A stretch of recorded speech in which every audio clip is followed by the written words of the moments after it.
17th Avenue in Broadview, Illinois. I just stopped because I was looking at the shanties.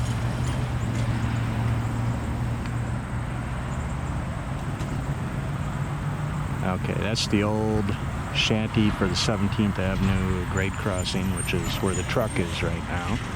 But then if you look over here, you see the three shanties? Check this out.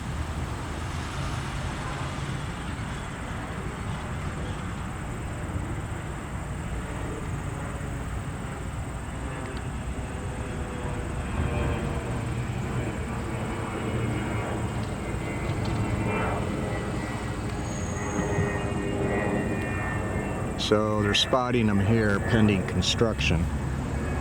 But that does lead to another question, is where do shanties come from? I mean, is there a shanty depot? Do you go to Shanty Hut? I mean, is there an online shanty company? Or are shanties made by a guy named Wes in his garage? If anybody knows, let me know.